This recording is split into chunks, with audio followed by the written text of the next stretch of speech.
The agreements reached between Armenia and Azerbaijan around the Trump Route and TRIP program create new opportunities for developing additional transport corridors, while at the same time raising numerous questions, both positive and negative. In this context, I would like to focus on the rail connection between Armenia and Georgia. In recent years, rail freight volumes between the two countries have been steadily declining.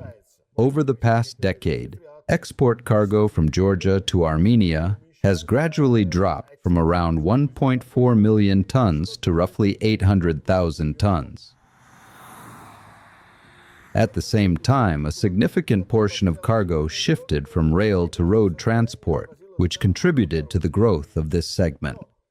Under the new realities, now that rail communication from Russia through Azerbaijan has been restored, we can expect part of the freight traffic to be diverted away from the Georgian route. However, I also believe that the unblocking of Armenia's railway network could attract new freight volumes.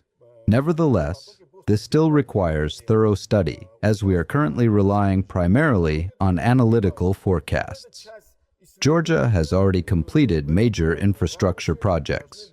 Notably, last year saw the completion of a large-scale reconstruction of the mountainous Kashuri-Zestaponi section, which nearly doubled the line's throughput capacity.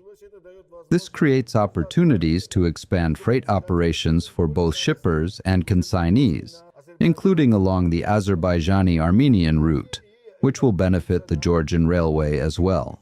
I would also like to highlight another promising project. Last year, the Tbilisi dry port was officially commissioned. If we can establish effective connectivity between this facility and the Armenian rail network and set up regular train services, it will yield benefits for the Georgian railway, the Tbilisi dry port, and the Armenian railway alike. Another important and promising direction is the potential reassessment of the use of the Marabda-Akalkalaki-Akaltsike railway section. If Armenia and Azerbaijan begin to carry out reciprocal transit operations, it would be logical to also consider routing Armenian cargo through this section. As is well known, this line was constructed at the initiative of Azerbaijan, and for many years effectively remained closed to Armenian freight flows. Under the new conditions, however, it could become an important component of regional cooperation. I believe that in the future, approximately 500,000 tons of Armenian cargo could be transported via the Baku-Tbilisi-Kars railway toward Turkey, which would increase freight turnover along this route. I also consider the potential reopening of the Kars-Akarik railway line to be promising. Should this project be realized, all the necessary preconditions will be in place to establish a modern dry port in Gyumri.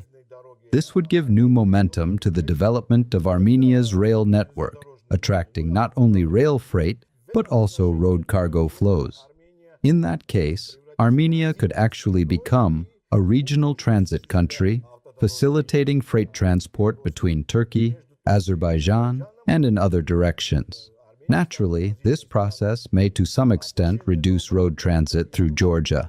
However, in my view, healthy competition only contributes to the development of transport systems and the attraction of new cargo flows. At the same time, potential risks must also be taken into account. Under the new conditions, it is possible that part of the freight flows of grain, petroleum products, liquefied gas, and mineral fertilizers may find alternative routes through Azerbaijan.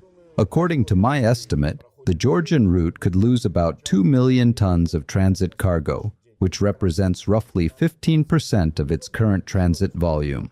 However, any losses can be offset by new opportunities. First and foremost, this involves developing the connectivity of Georgian ports with the European ports of Constanta, Varna, and Burgas. Such projects are capable of raising the competitiveness of the entire region and attracting new cargo flows in both the Georgian and Azerbaijani directions.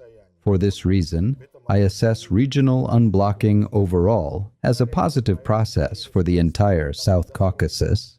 As for the North-South International Transport Corridor, The prospects for its implementation currently remain uncertain, primarily due to problems on the Iranian direction. Although Russia is interested in implementing the project and has already provided financing of about $1.6 billion, unfinished infrastructure problems persist on the Iran-Azerbaijan section. Consequently, I believe that until the issues on the Iranian direction are resolved, the North-South corridor will continue to face serious difficulties.